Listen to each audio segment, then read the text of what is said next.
Prime Minister Narendra Modi to address general debate in the 75th session of the General Assembly this evening. Prime Minister's address is expected to focus on India's priorities as a member of the Security Council during 2021-22 and the promotion of global action against terrorism.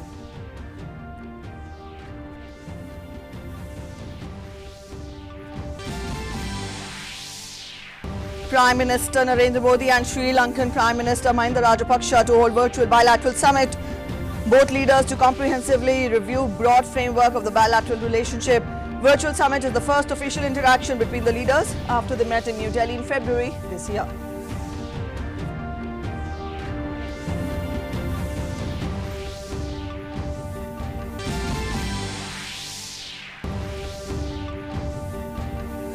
The Election Commission announces dates for Bihar Assembly polls in 3 phases.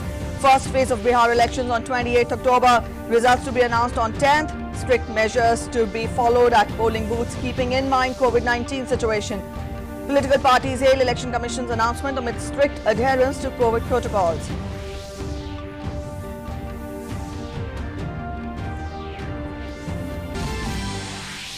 Prime Minister Narendra Modi talks to Yoshihide Suga, Prime Minister of Japan, on phone, congratulates Prime Minister Suga on his appointment as Japanese Prime Minister. Both leaders reaffirmed the commitment to further consolidate India-Japan's special strategic and global partnership that has made great advances over the last few years.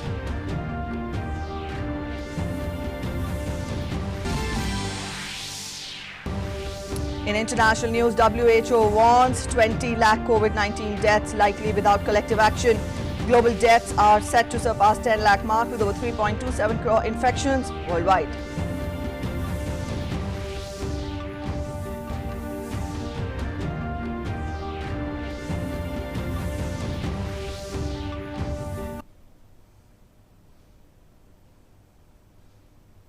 Good morning. You're watching DD News and I'm Preeti presenting the bulletin. Our top story first. Prime Minister Narendra Modi will address the general debate in the 75th session of the General Assembly this evening. The Prime Minister's address is expected to focus on India's priorities as a member of the Security Council during 2021-22 and the promotion of global action against terrorism. To promote strengthening of global action on counter-terrorism, India will push for more transparency in the process of listing and delisting of entities and individuals in the sanctions committees. Being one of the largest troop contributing country, India will seek to engage intensively in finalizing of the mandates for UN peacekeeping missions. The Prime Minister is also expected to focus on the issues India will focus on during its stint as the non-permanent member of the UN Security Council for 2 years beginning January 1st, 2021. This includes the 5S approach of Samman, Samvad, Sahyog, Shanti and Samriddhi. India will also focus on inclusive and responsible solutions for global peace and security and effective response to international terrorism. Norms or the new orientation for a reformed multilateral system, technology for all and streamlining of UN peacekeeping operations. Prime Minister Modi's address will be in form of a video statement broadcast at General Assembly Hall in New York, since most events are being held virtually against the backdrop of COVID-19 pandemic.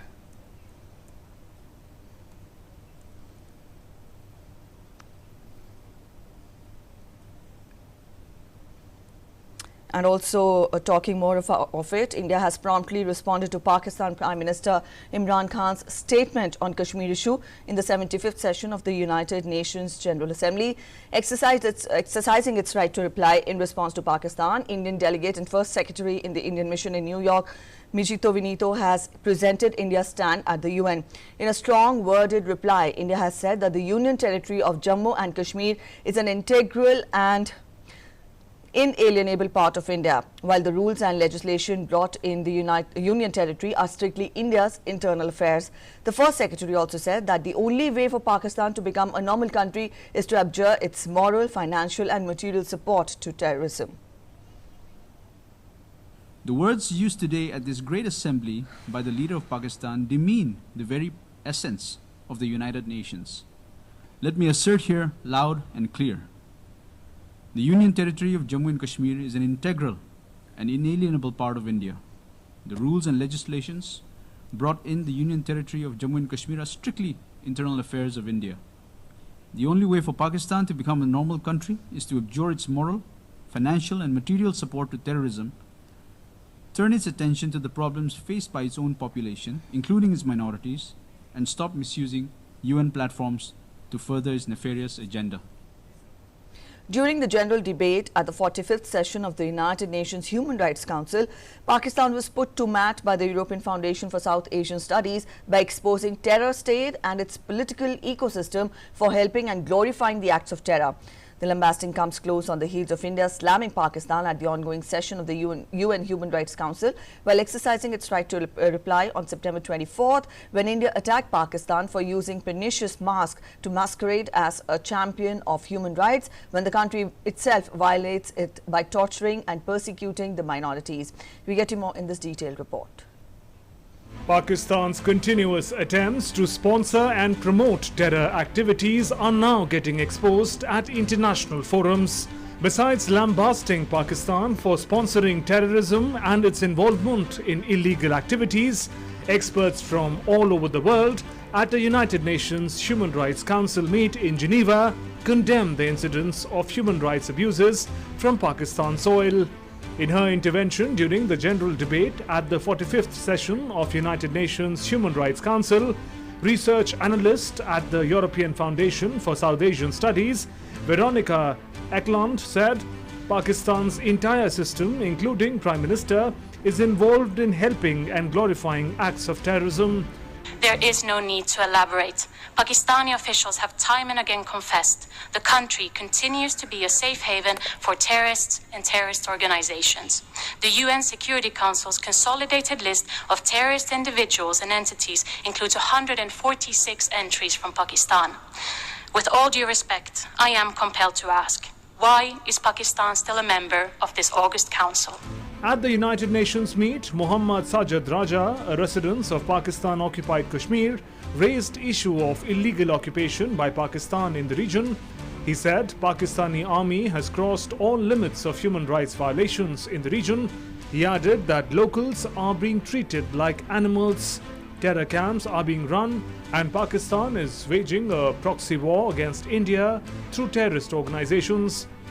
We, the people of Pakistani-occupied Jammu Kashmir, plead this August Council to stop Pakistan from treating us like animals.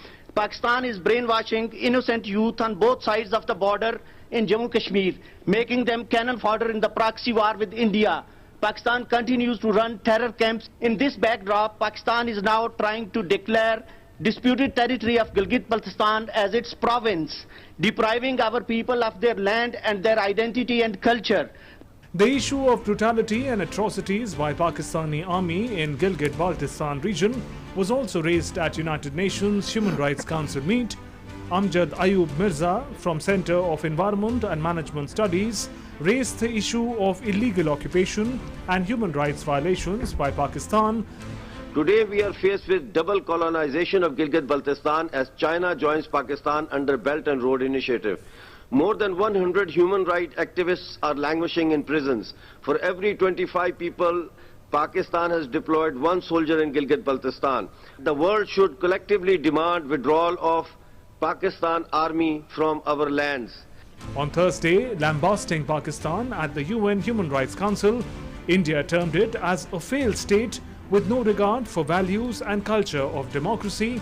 Exercising its right of reply at UNHRC, India said, in times of pandemic, when the world is using a mask to combat pandemic, Pakistan is using another kind of pernicious mask to masquerade as a champion of human rights that it itself violates by torturing and persecuting minorities.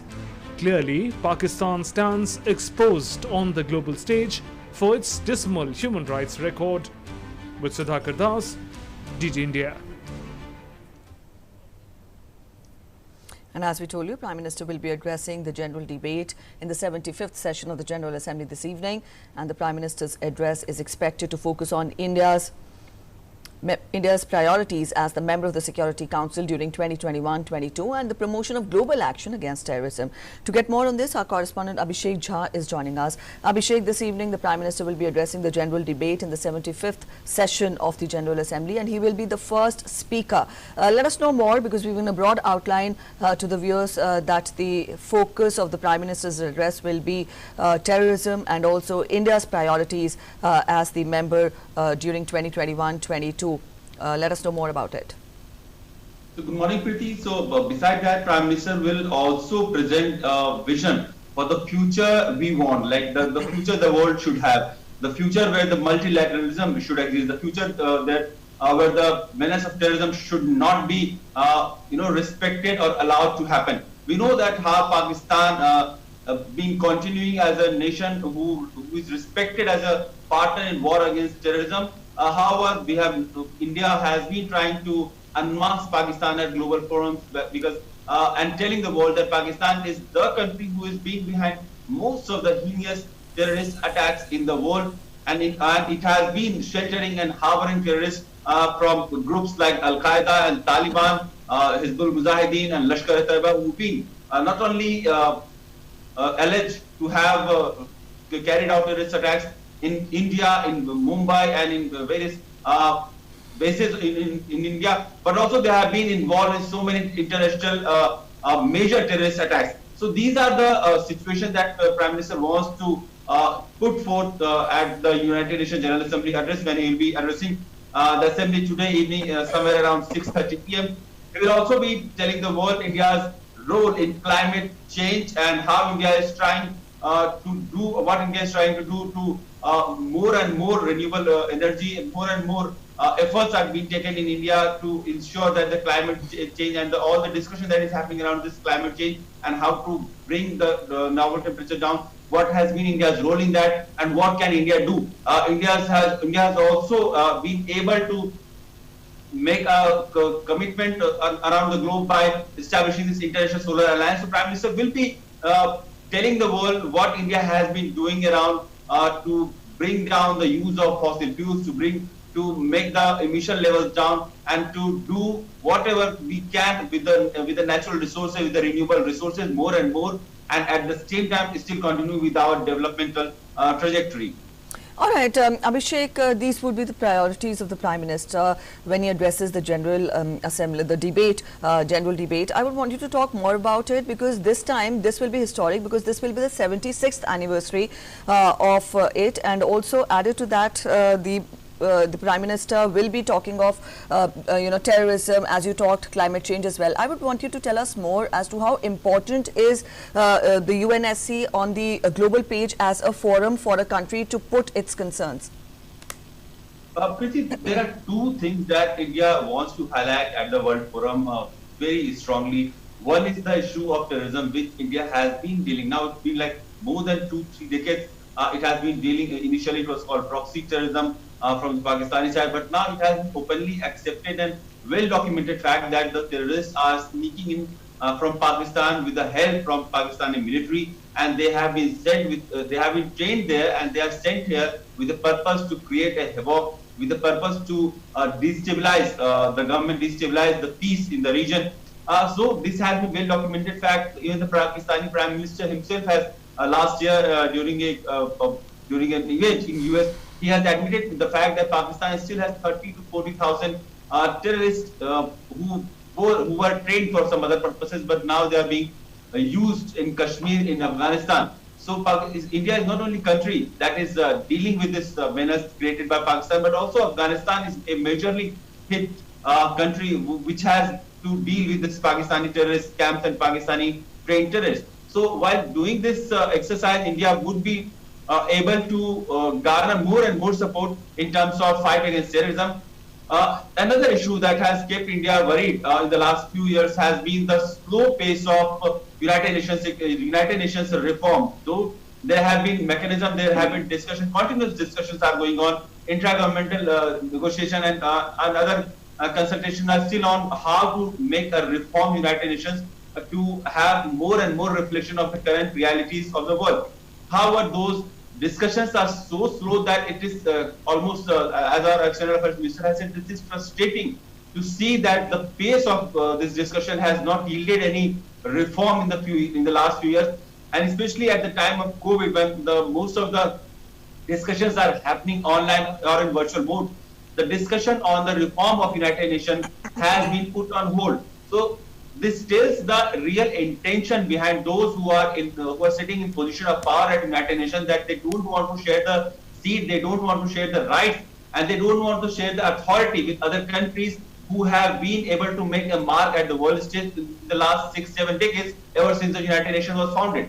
So Prime Minister, while advocating the world in a multilateral way, would also like to put forth his vision about the United Nations Security Council that should be reformed, and India should be able to get a seat there. Preeti, one should know that back then when United Nations Security Council was established, India did not have even its own freedom. Yes. Ever since now, in the last 75 years, India has been able to make a mark both in terms of economy, political scenario, and in defense and maritime security at the world stage, and that should be acknowledged.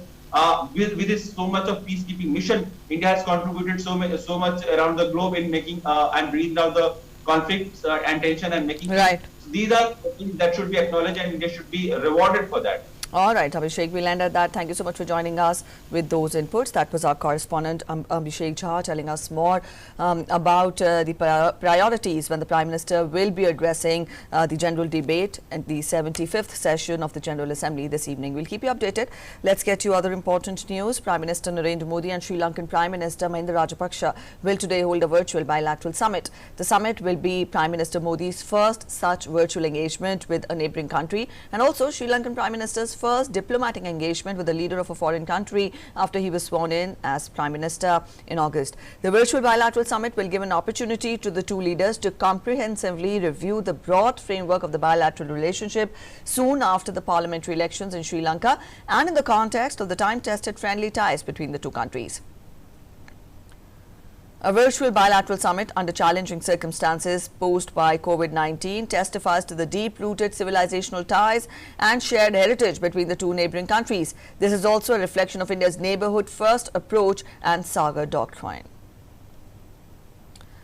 The Election Commission on Friday announced the dates for Bihar Assembly elections. Polls for the eastern state will be held in 3 phases this time around. Chief Election Commissioner announced the poll date, saying the first phase of voting will take place on 28th of October, second phase on 3rd of November, and the third phase will be held on 7th of November. Counting and declaration of results will be held on 10th of November. First phase, issue of notification 1st October. Last date of notification 8th October. Scrutiny of nominations 9th October. Last date of withdrawal of candidature 12th October. Date of poll 28th October. Can I now go to second phase, please? Issue of notification 9th October. Last date of nomination 16th October. Scrutiny of nomination 17th October. Last date of withdrawal of candidature 19th October. Date of poll 3rd November. Shall I go to third phase? Issue of notification 13th October. Last date of nomination 20th October. 20 October. Scrutiny of nomination 21 October. 21st October. Last date of withdrawal of candidature 23rd October. 23 October. Date of poll 7th November. 7th November. Counting of votes 10th November. And Salman Haider is joining us from Patna on to give us more on this. Salman, now that the outline of the polling has been drawn, I would want you to let us know more about any special arrangements which will be put in place this time around, given the COVID-19 pandemic's restrictions. This time COVID challenge is there, and so all the precautions regarding safety and safe voting is being done. For each and every voter there would be gloves, There would be hand sanitizers and a social distance of 2 meters or say 2 yards will be there, and the number of voters per booth has been decreased from 1500 to 1000. So there will be extra precautions, and SOP has been made for all the steps, all the stages of polling, right from the voting till the announcement of result. So no crowd gathering is allowed, and the maximum number of persons has been already established to minimize the gathering, and all the booths and this voting centers will be sanitized frequently, so these are all the arrangements are in place, and already the training and other steps are being taken by the Election Commission. Last night the State Electoral Officer also held a press meet and described in detail what would be the SOPs of election and regarding the election campaign also, so that no gathering is accumulated at any particular place. Yes, Preeti. All right, Salman, now that the contours of electioneering have been decided, I would want you to very quickly, in brief, acquaint us with how will the election battle be like in the state this time around? There are 2 or 3 major things that will affect this election. First of all, absence of Lalu Prasad Yadav, who is the cohesive figure of Mahagathbandhan, is a major factor, a discredit to Mahagathbandhan. And the demise of senior RJD leader Raghuvansh Prasad Singh, who resigned a few days ago before his death, is also going to cause some damage on part of RJD or Mahagathbandhan. And also the Hum party leader Jitan Ram Manjhi, who was an ex-chief minister also, is no more with Mahagathbandhan. So these are all things in disfavor of Mahagathbandhan. On the other hand, RLSP chief Upendra Kushwaha is also indecisive whether he should go with Mahagathbandhan or run the election on its own. So on the other, NDA alliance may claim that it has dealt with COVID calamity very well and has given employment to lakhs of reverse migrant workers. And last night, the CM also spoke of 7 Nishchay, his flagship scheme, Sat Nishchay Yojana Part 2, if given another chance to be in the power, and a lot of other schemes like women empowerment, etc. Now, on the side of discredit to this NDA, the Lok Janshakti Party is still undecisive about the future elections, whether they would go with NDA as ever. So these are the things which will affect the Bihar elections. Yes, Preeti. All right, Salman, we'll leave it at that. Thank you so much for joining us with those inputs. That was our correspondent Salman Haider telling us more about the election process, which kickstarts, and also the state will go to polls. Up next, we'll get you a quick update on COVID-19 situation from across the country. The country is registering a continuous increase in the number of patients who have recovered from the pandemic. Over 47.5 lakh patients have recovered so far. The overall recovery rate has now reached 81.74%. Also, the gap between recovered cases and active cases is progressively growing wide. The actual caseload of the country currently comprises of 16.67% of the total positive cases. The number of recovered patients has now overtaken the active cases by nearly 5 times. And up next, a quick global look at the COVID-19 situation. Over 3.27 crore COVID-19 cases have been reported worldwide, with more than 9.93 lakh deaths. As many as 2.41 crore people have recovered from the virus so far. The United States continues to top the list, being the worst hit country by the pandemic so far, with the highest number of COVID-19 cases. The US has crossed the 72 lakh mark with over 72.44 lakh COVID-19 cases, with deaths now crossing 2.08 lakh. In terms of the death toll, Brazil stands second on the tally with over 1.4 lakh deaths. There are more than 46.92 lakh cases of COVID-19 in Brazil.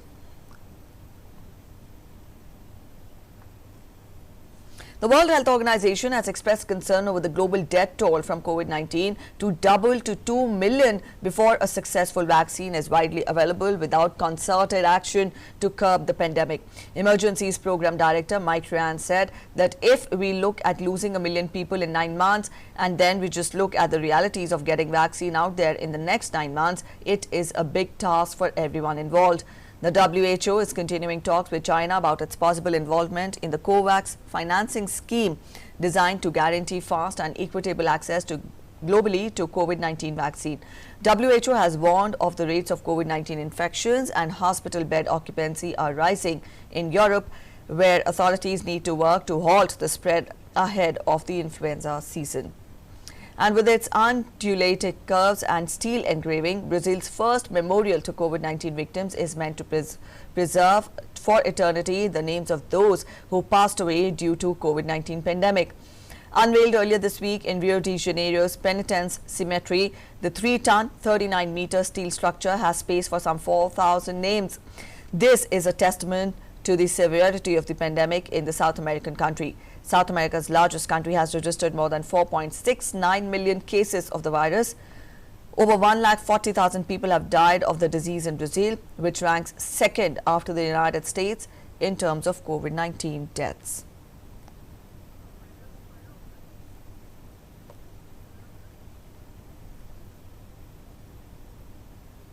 And let's get you more international updates. Japan is determined to host the Tokyo Olympics in 2021 after the games were postponed due to COVID-19 pandemic. Japanese new Prime Minister Suga told the UNGA on Friday.